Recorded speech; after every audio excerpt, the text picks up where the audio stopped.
본 강의에서는 여태까지 우리가 챕터 5에서 드라이브 했고 여러 번 논의를 했던 likelihood 함수에 대해서 이 함수를 활용을 해서 우리가 통계적 추론 네, 어떻게 활용할 수 있는지에 대한 예를 두 가지를 살펴보겠습니다.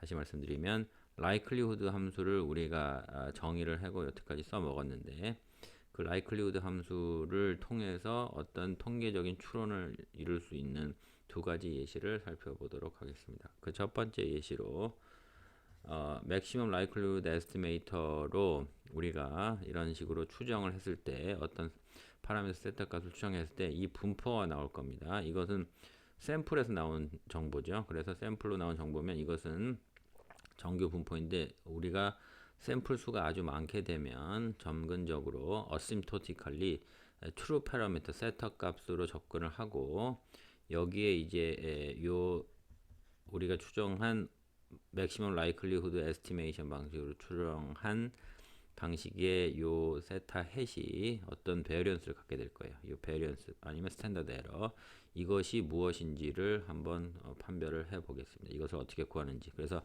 결론부터 말씀드리면 우리가 지금까지 같이 플레이했던 likelihood 함수를 알게 되면 요 베어리언스를 구할 수 있다는 것이 잠정적인 결론입니다. 지금 요 어심토틱은 이제 우리 샘플 수를 아주 많게 했을 때 어떻게 되는지를 보겠다는 것이고 그랬을 때 어심토틱 스탠다드 에러를 계산을 할 텐데 그리고 결론적으로는 그게 likelihood 함수를 알게 되면 그것을 구할 수 있다고 지금 결론을 낼 텐데 이 섹션을 공부하시기 전에 반드시 어펜딕스 A7 동영상을 참고를 부탁을 드립니다. 이 부분에 대해서 어떤 샘플 스태티스틱 GX가 개발이 됐을 때 그 베리언스의 하한을 정의를 하는 크레이머 라우 로어 바운드의 컨셉에 대해서 증명을 하고 있기 때문에 이 부분을 학습하시기 전에 반드시 어펜딕스 A7 동영상 시청을 먼저 부탁을 드리겠습니다. 자, 어펜딕스 7에 있는 도출된 증명한 식에 의하면 어떤 식이 도출이 됐냐면 제가 샘플을 막 여러 개를 봤다고 치겠습니다. 그럼 이게 제가 관측한 샘플들의 집합이라고 이렇게 보겠습니다. 요 X라는 샘플을 봤을 때 그 샘플을 가지고 이렇게 저렇게 조합을 해서 GX라는 함수를 만듭니다. 이것이 우리가 흔히 얘기하는 스태티스틱이죠. 예, 통계량. 그러니까 샘플을 가지고 만들어낸 어떤 숫자, 그 GX면 그 GX가 예를 들면 우리가 같은 경우에는 이 estimation, 지금 maximum likelihood estimation으로 추정한 이 세타 햇도 GX가 되겠네요. 왜? 우리가 샘플을 가지고 이렇게 저렇게 만들 거니까 그렇게 해서 이 세타 값을 에스티메이션을 하면 그게 GX라고 볼 수 있겠네요. GX의 하나라고 볼 수 있겠네요. 그렇게 되면 그 GX에 대한 variance는 어떻게 계산이 될 수 있냐면 그 GX에 대한 expectation을 우리가 가지고 있는 세타 값, 그러니까 파라미터 값으로 한번 1차 미분한 것을 제곱한 것을 분모로 두고 그다음에 가장 중요한 거 우리가 이 지금 세타 값을 추정하기 위해서 아마 likelihood 함수를 썼을 겁니다. likelihood 함수 썼을 텐데 로그 likelihood를 세타로 1차 미분한 값을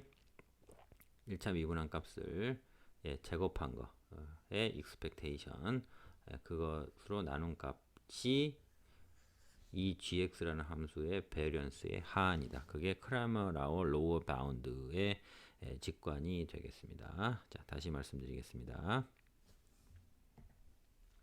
자, 우리가 샘플을 x1부터 xn까지의 샘플을 쭉 뽑아 xt까지의 샘플을 뽑았다고 치겠습니다. 이렇게 해서 여러 번 샘플링을 하겠죠. 이것을 이제 볼드 x라는 벡터로 표시를 하겠습니다.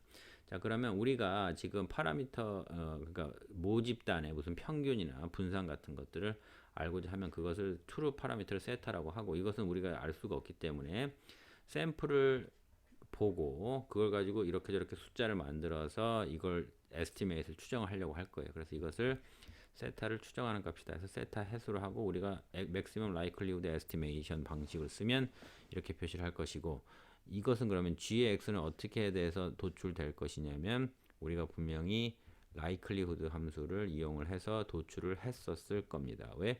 likelihood 함수를 최대화시키는 그런 숫자를 우리가 고를 거니까. 그렇죠? 자, 그렇게 되면 우리는 지금 likelihood 함수 알고 있을 것이고, 그 다음에 gx라는 것은 우리가 estimation 결과로 likelihood를 극대화하는 gx를 구해서 가지고 있을 겁니다. 그렇죠?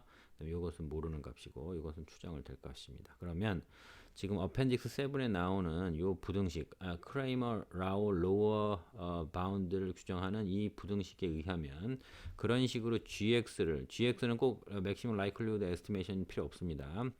샘플로 만든 어떤 함수의 베어리언스는 무엇보다는 크게 되냐면 그 gx라는 함수의 expectation 기대값을 1차 미분한 걸 제곱한 거를 분모로 하고, 그 다음에 이 gx에 관련된 likelihood, log likelihood 함수를 또 세타로 1차 미분한 것을 제곱한 것을 분모로 한 그 값보다는 베어리언스가 크다. 그래서 이것이 베어리언스의 하한이다. 이렇게 표시를 하시면 되겠습니다. 자, 그래서 정리를 마저 하면 지금 x라는 거는 제가 여기서 말하는 지금 x라는 것은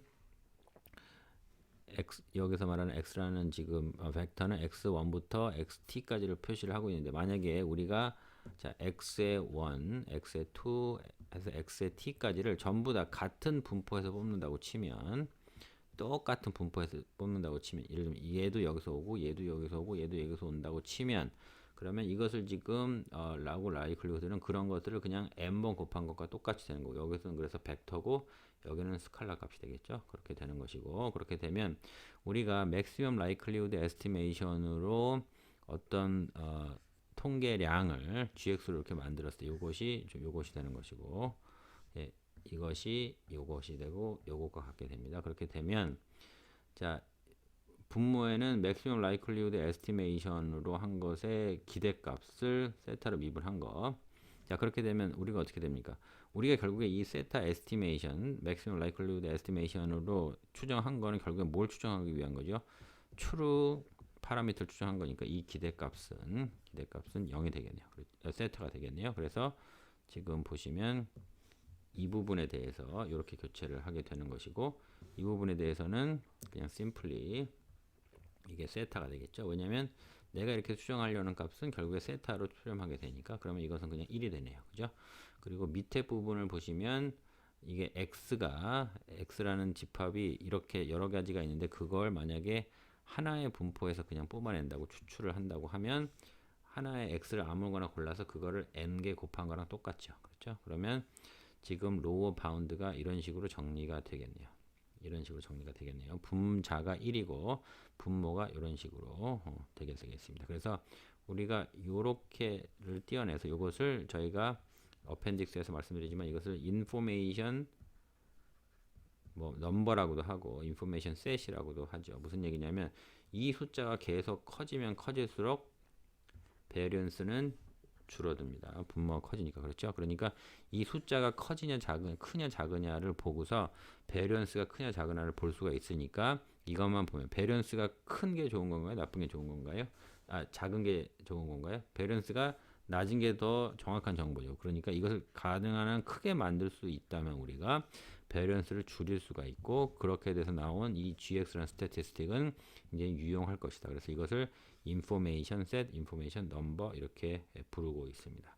자, 정리하면 우리가 maximum likelihood estimation이라는 방식을 통해서 true 파라미터를 추정을 하게 되면 그게 분포를 따를 텐데, 물론 maximum likelihood estimation의 목적이 true 파라미터를 트래킹하는 거니까 결과적으로 평균적으로 여러 번 시도를 하면 asymptotically true 파라미터를 중간으로 잡을 것이고, 우리가 지금 중요한 것은 그러면 이게 얼마만큼의 베어리언스를 갖느냐를 부정을 할 때 1분의 n의 요 함수 값, 요 인포메이션 값을 분모로 가지게 되는데, 그 분모를 계산할 때는 likelihood 함수를 1차 미분한 것이 이 분모 값이다. 그러니까 다시 백으로 정리하면 likelihood 함수를 알아야 이 information set을 알 수가 있고, 이 information set을 알면 이 부분을 알 수 있기 때문에 우리가 maximum likelihood를 추정한 분포의 분산 아니면 스탠다드 에러를 알 수 있다는 겁니다. 즉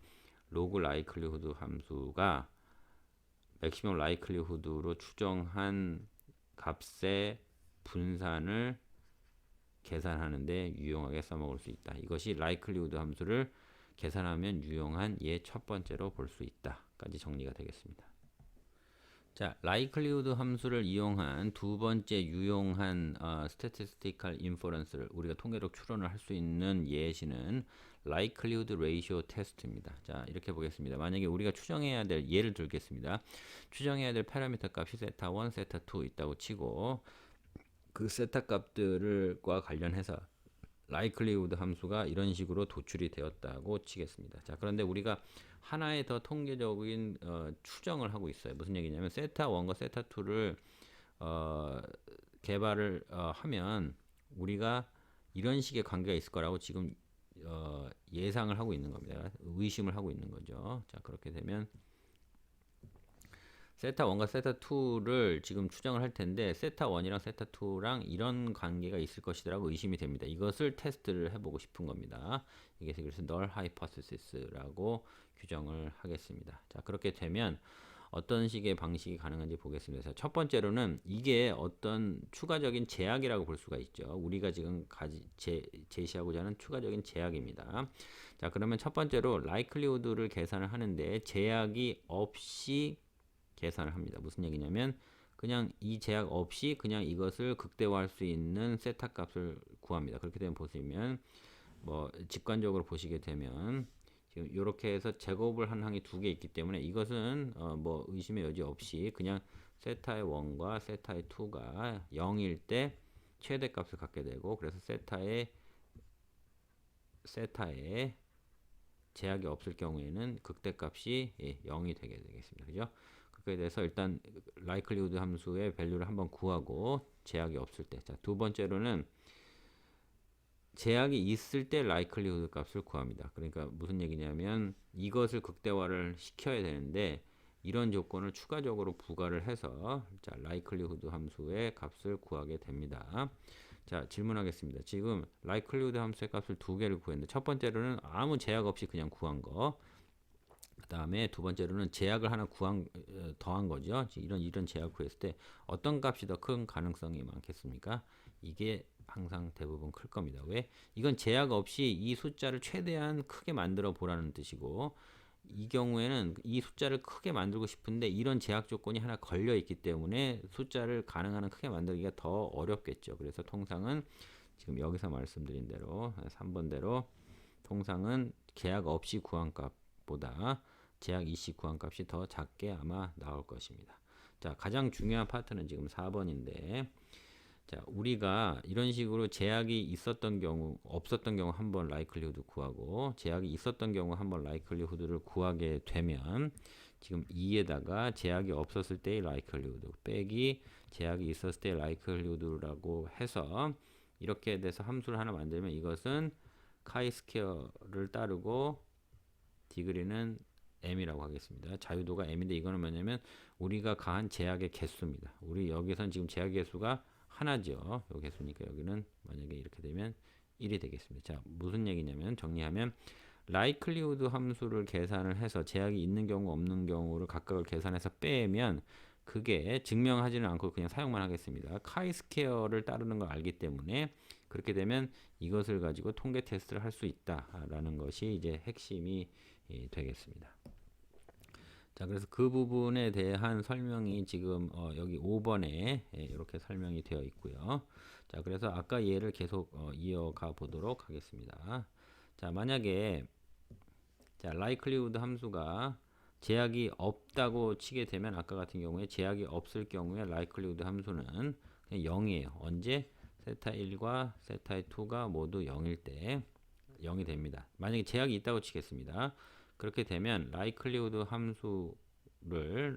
함수가 자, 첫 번째로 제약이 있을 경우에 일단 그것도 극대화를 하려면 그 함수가 미분한 값이 0이 돼야 되죠. 그런데 세타 1과 세타 2가 지금 이런 방식으로 관련이 되어 있으니까 likelihood 함수를 제약이 있는 경우에 구한 다음에 그것을 미분을 해서 이것을 0으로 놓게 되면 세타 1이 마이너스 7분의 4가 나오고 그런데 우리가 제약 조건이 아까 뭐였나요? 세타 2는 세타 1에다가 1을 더한 거가 같다는 제약 조건을 쓰면 세타 2는 3분의 7과 같이 나올 겁니다. 세타 1을 먼저 구하고 세타 2가 이렇게 나올 겁니다. 그렇게 되면 그 두 값을 대입을 하게 되면 제약이 있었을 경우에 라이클리후드는 값이 마이너스 7분의 6이 나오게 되죠. 자, 그렇게 되면 첫 번째로 제약 없이 구했을 때는 0이 나왔고 라이클리후드의 최대값이 제약을 가했을 때는 마이너스 7분의 6이에요. 그러면 이 두 개가 같은지 다른지를 일단 테스트를 해볼 텐데 그렇게 따지려면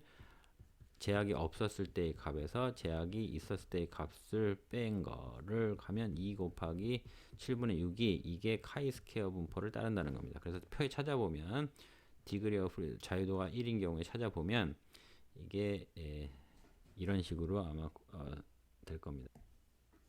자, 우리가 통상적인 뭐 정규 분포를 이용한 테스트에서 자, 정규 분포 카이스퀘어는 이렇게는 안 생겼겠습니다만은 자, 우리가 통상 이제 컨피던스 인터벌이라고 하는 것은 이쪽이 뭐 2.5%의 가능성이 있고 이쪽이 2.5%의 가능성이 있다 그러면 우리가 지금 어떤 수치를 구했는데 그게 만약에 이런 데 위치를 한다 그러면 이게 만약에 평균이 0이라고 하면 0이라고 볼 수가 없겠죠. 왜냐면 5%의 가능성이 있는 이 지역에 포함이 되어 있는 거기 때문에 0이라고 보기는 굉장히 어려울 겁니다. 지금 이 예에서 만약에 이런 수치를 구했는데 이게 제가 예를 들면 1.71에 나왔다고 치겠습니다. 그렇게 되면 지금 카이스퀘어 분포의 경우에는 지금 여기가 2.5%가 되는 이 지점의 값이 3.84가 되어야 됩니다. 그런데 우리는 지금 1.71에 있어요. 무슨 얘기냐면 0에서 상당히 가깝네요. 요 외부로 밖으로 나가지가 않는다는 뜻입니다. 95%의 컨피던트 인터벌 안에 있다는 뜻이에요. 자, 그러면 5%의 오차 범위를 가지고 우리는 L0에다가 L 세타 1이 0이라고 추정을 할 수 있겠네요. 그렇죠? 왜냐하면 0이랑 다르다고 하려면 이 밖으로 나가버려야 되는데 이 밖으로 나가거나 이 밖으로 나가야 되는데 1.7은 그렇게 나가기는 아직은 너무 가깝다는 뜻입니다. 그렇게 되면 L 세타 0와 L 세타 1이 같다는 추정을 할 수가 있고 이건 뭡니까? 우리가 제약을 안 가한 거예요. No restriction. 이것은 제약을 강한 겁니다. with restriction인데 likelihood 값이 다 똑같다는 뜻이 무슨 얘기예요? 제약을 가해도 우리가 얻을 수 있는 maximum likelihood의 값에 근사한다는 뜻이네요. 제약을 가해도 그러니까 무슨 얘기입니까? 이 제약을 가해도 우리가 max로 얻을 수 있는 likelihood를 가하니까 이 제약이 받아들여도 되는 제약이구나 라고 알게 돼서 우리는 세타의 2는 세타의 1 플러스 1이라는 널 하이퍼시스를 accept를 할 수 있다는 겁니다. 자, 이렇게 돼서 정리를 다시 마지막으로 하게 되면 자, 가장 핵심은 이겁니다.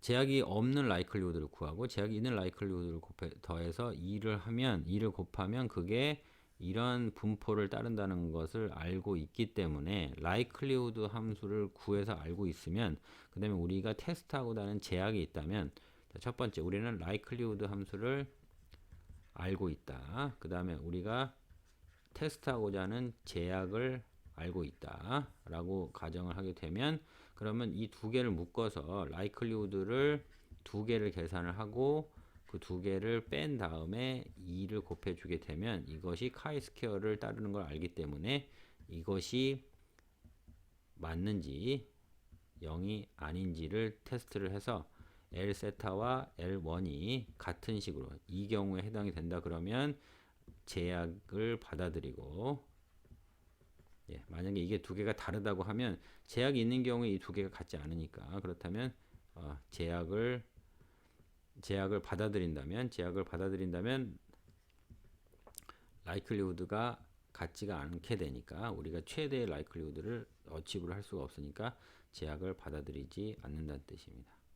그런 식으로 해서 다시 마지막으로 정리하면 라이클리후드를 알 수 있으면 제약이 있을 경우와 없을 경우를 각각 계산해서 빼면 카이스퀘어라는 디스트리뷰션을 따른다는 것을 우리가 알고 있기 때문에 그것을 활용해서 이 제약이 있는 경우 없는 경우를 테스트를 해서 제약의 유무성 여부, 제약이 실효성이 있는가 없는가, 이 제약이 맞는가 틀리는가를 통계적으로 테스트할 수 있어서 스태티스티컬 인퍼런스를 구할 수 있다. 뭐가 있다면 likelihood 함수가 있다면 그렇게 돼서 likelihood 함수를 구해 놓으면 이런 제약이 유효한지 안 한지에 대한 통계적 테스트를 할 수 있다는 사례를 이 부분에서 설명을 하고 있습니다.